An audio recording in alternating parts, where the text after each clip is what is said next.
Here at GamerModz, we have seen a lot of people or companies pop up in the modded controller market over the past year or so. We were the first and original modification company and date back to the original Xbox with rapid fire and full controller mods. No one has been in business longer, and we continue to be the authority in the community. There are benefits of competition. This is what makes businesses create better products, better pricing, and better customer service. Where there is good, there is evil, though. This is what we want to discuss. If you are looking for awesome full mods, of course you know GamerModz is the place to go. But if you are looking for rapid fire, there seems to be a lot of options. We want to inform the public in detail the differences between the rapid fire options available all over the internet. We want to explain the differences, the pros, the cons, and the information these sellers sometimes forget to tell you. Where does rapid fire come from? This is important for us to explain, and it's just as important for you to know. The term rapid fire is a term for the function. The way to perform this function is what makes the difference. The best way to make this function happen is with the use of a microcontroller. Microcontrollers don't come ready to install and perform rapid fire. They must be programmed with code someone has written. GamerModz has, since day one, written our own code. This is what has allowed us to create mods no other company can replicate. This is also the reason why we are always the first to release new mods for the newest games, most within hours of games releases. Unfortunately, not all companies write their own code. Some use code found on the internet, flash a microcontroller with it, label it their own, then sell it. This is why there are a lot of similarities between many rapid fires, which is ultimately confusing the customer. The hardware. We feel that this is equally important to discuss. We have seen some pretty unique installations by others. With that being said, let's go over some of the hardware. GamerModz was the first to release mod chips for the Xbox 360 controllers. We released 2 mod chips back in 2007. One mod chip was for rapid fire, while the other one, still unrivaled, the full mod chip. Both mod chips will work for any version of the Xbox 360 wireless controller, and the full mod chips can control the entire controller. Most companies we have seen don't actually use a mod chip. They use just the microcontroller, deadbugging it, which is flipping it upside down, and solder wires to it along with some resistors. While there isn't anything really wrong with this, we have seen some where the wires weren't even soldered to the microcontroller. The wires were simply wrapped around the pin, which could create issues later on. GamerModz manufactures circuit boards with a microcontroller, resistors, and capacitors for voltage stability onto a custom-fit board for the Xbox 360 controller. You also need to be aware of other companies selling mod chips made by GamerModz and Intensifier as their own. We have seen live chat transcripts where a customer asked a company, "Do you make your own mods?" And the response they received was yes. This company did not write their own code, nor did they install their own mod chip. There are 3 types of rapid fire on the market. Single mode. These types have a single rapid fire mode. They are limited to very few games. They're limited to 1 speed for all games and weapons. And they're not ready for future games. Multi-modes. These types have 2 to 10 modes. They're usually set up for a few specific games. They're limited by few, spread out different speeds, and they're not ready for future games. User adjustables. These types can be set up for different games and weapons, and they're also ready for future games. Single mode rapid fire pros and cons. Pros.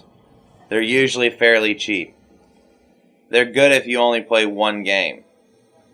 They're also good if you don't care about purchasing a new one for every game you play in the future. Cons. Limited to specific current games. They're not perfectly tuned for every weapon of the game it was designed for. The cost of upgrading it for a new game can be substantial. If it is upgraded for a new game, typically it will not be backwards compatible. Also, patches can render it useless.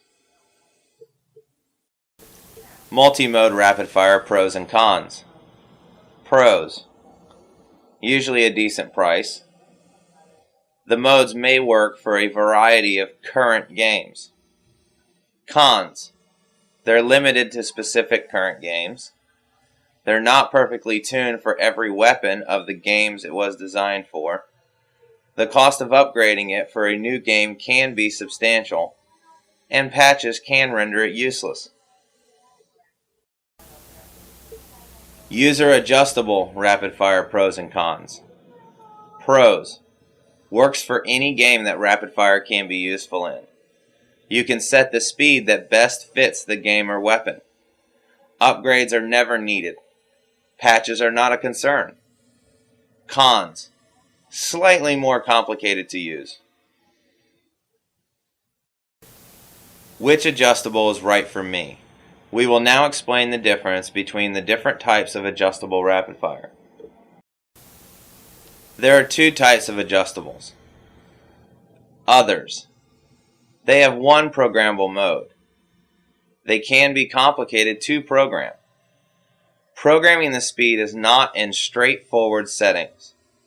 Shot per second settings are limited by design. Ability to program only fully automatic rapid fire. There is no ability to program burst rapid fire. GamerModz SPS series. Available with 1 to 5 programmable modes. They're easy to program. Programming is in actual shots per second. The ability to program fully automatic or burst rapid fire. The ability to program the shots per second for either full auto or burst. Programming structure for others. Below is how other programmable rapid fires are set up. To the right of the setting number is the shots per second for that setting. As you can see, there are gaps in the settings for your shots per second. Not only are you unable to set exact shots per second, in some settings, you may overshoot the limit in the game or not be able to program the max limit due to the gaps. These are essentially a 50 or so mode rapid fire. Programming structure for the GamerModz SPS series. The GamerModz SPS series rapid fire is truly user adjustable. The SPS series allows you to adjust your rapid fire speed in exact shots per second. This means there are no gaps limiting your ability to maximize the speed for a game or weapon. The SPS series is also extremely simple to use and configure. You don't have to look at a setting sheet to determine the proper mode for a certain shot per second. Simply put the controller in programming mode, then pull the right trigger the amount of times that corresponds to how many shots per second you want to fire. It's that simple. 1 equals 1 shot per second. 2 equals 2 shots per second. 3 equals 3. 4 equals 4. 5 equals 5, etc. When you set the number, that is the exact shots per second you are setting. There are no gaps. Example, if you pull the trigger 20 times, you just set 20 shots per second.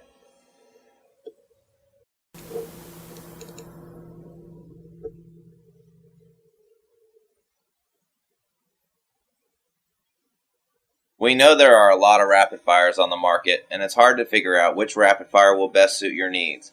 We hope this information helps you make an informed decision on what type of rapid fire is right for you, the games you play, and the games of the future. Don't forget to visit GamerModz.com to check out our latest mod, the Juggernaut for Call of Duty. This is the first fully modded controller with no added buttons. It includes the SPS X3 rapid fire, jitter, adjustable fast reload, and drop shot with 5 programmable modes. Thanks for watching.